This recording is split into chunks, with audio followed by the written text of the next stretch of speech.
Orang ni maklum bila main umur tua, saya pun akan pergi umur tu kalau panjang umur. Bila kita main umur tua, kata ulama tafsir, kita tak boleh lari daripada 3 benda dalam hidup kita. Maklum tulis, saya nak bang. Yang pertama, bila kita main umur tua, kita tak boleh lari daripada apa? Yang pertama maklum, tak boleh lari daripada penyakit. Maklum buatlah macam mana pun, maklum tak boleh lari daripada penyakit. Yang kedua, bila mai usia tua, maklum tak boleh lari daripada apa? Yang kedua, tak boleh lari daripada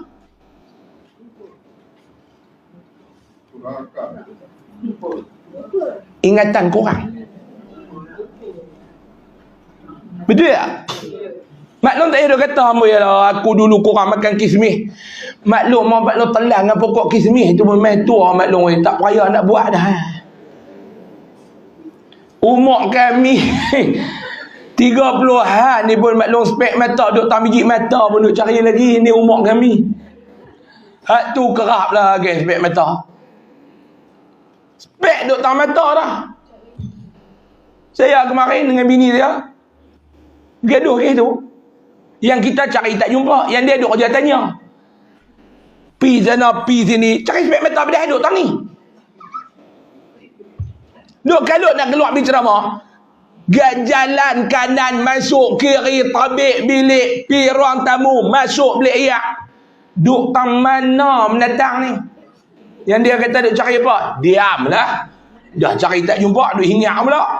Pi dapur keluar metal mesin basuh, buka peti air. Cari, bedah duk kat mata. Bini dia tak kata apa, dia diam, dia tahu lah tu. Tu membaik tu. Lah kali driver pun mai saya tak keluar dengan bini dia kata cuba bagi tahu cari apa. Mai nak tolong cari temu aku jumpa. Saya kata nampak dah spek mata abang. Dia kata tu duk tang biji mata tu mendatang apa dia kata. Hak mendatang ni pun kot dah dia nak habaq duk ada dekat sini ke apa. Diam dia pun. Apa nak ambil kepok. Tu umur 30-an maklum oi.